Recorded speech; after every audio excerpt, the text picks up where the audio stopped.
thrust himself Mild night. It was 2 inside of me.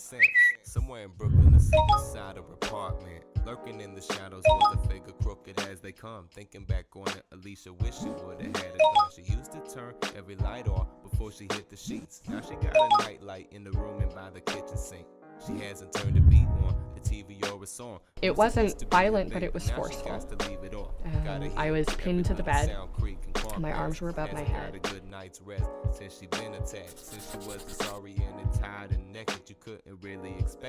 Rape culture are the norms that our society holds of violence against women. And rape culture holds that sexuality and objectification are women's primary purpose. Rape culture, I feel like, is an example of the sexual oppression of women and the objectification of women. What rape culture is basically you're going to be raped at some point in your life, so you better get ready for it and learn to deal with it. I'm aware of the concept of rape culture, and I do believe that it permeates aspects of our culture here, whether you're talking about movies, music, popular media, video games. We kind of perpetuate this idea that certain things are okay. Like, we're not calling them good or bad, but we say that it's okay that they happen. Rape culture exists in our culture almost in every aspect. I am a rape survivor, a survivor of sexual assault. The person who assaulted me was someone that at that point in time I had known for about 5 years.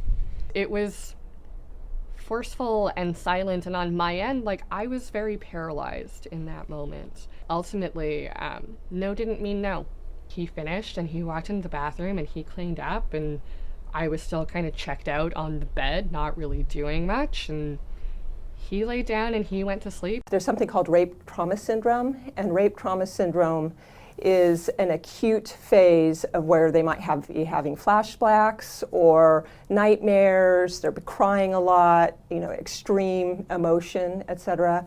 It's a very vulnerable place for most women, and because you're totally helpless. I think that there are certain norms in our society that make it okay to rape. Almost every woman that I've ever met has had some kind of sexual assault or knows somebody who has. It is astonishing and it's terrifying how many women have experienced rape.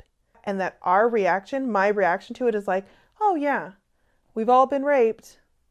We all have a rape joke. We all have a rape story. That this is a shared experience that creates a community for women, that we're able to connect as women through our stories of rape. That is a culture of rape. One of the factors that clients face here, depression. I'm actually permanently disabled. I have major depressive disorder. So with the federal and state government, I am permanently disabled. So I haven't been working for almost 4 years now. I spend all of my time in therapy. Survivors don't usually know if it was their fault or not, if it was consensual, if it wasn't consensual.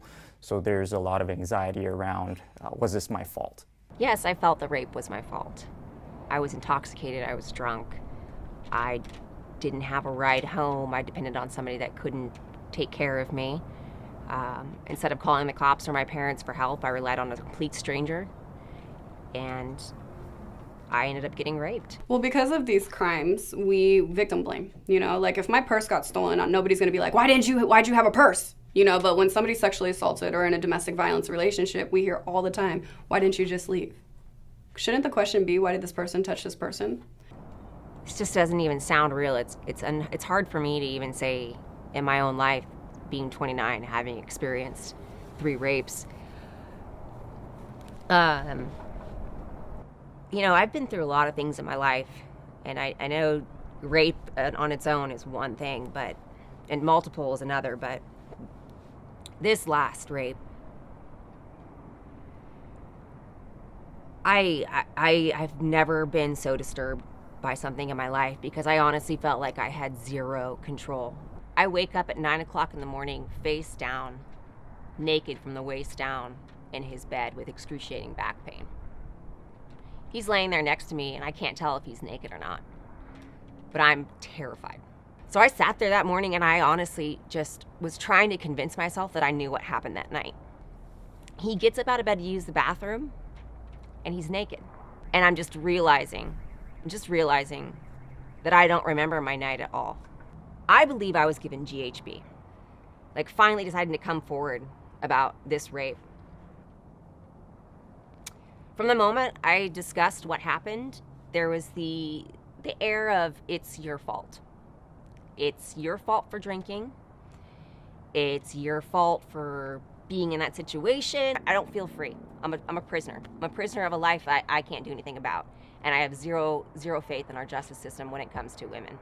Is this seriously happening? Woke up to a glistening cheek and a heart skipped a beat, scared to breathe. Defense was out of the question, sweating, staring at the man with the blade to a necklace. First of all, he took it for her riches. $35 and the credit card. You kind of just honestly lose faith that this is ever going to stop. I don't think this is ever going to stop. I think, in fact, it's only going to get worse.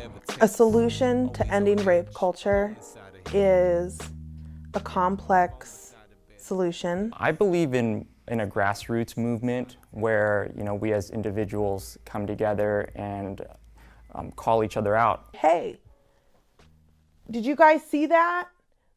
Call people out around you. Did you guys see what this person just did to me?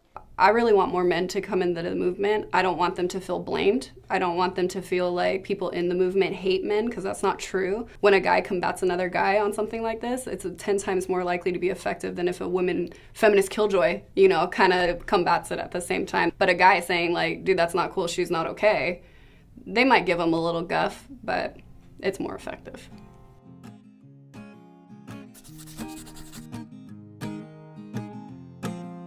Do you believe that rape cultures exist in society today?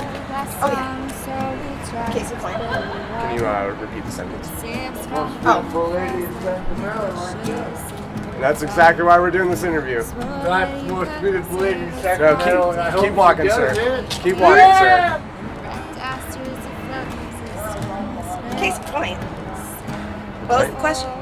And what are things that we can do as individuals or as a society to prevent this notion of rape culture or to counteract it? Exactly what you just did. If you see a man acting out in a way that he shouldn't be, call him on it.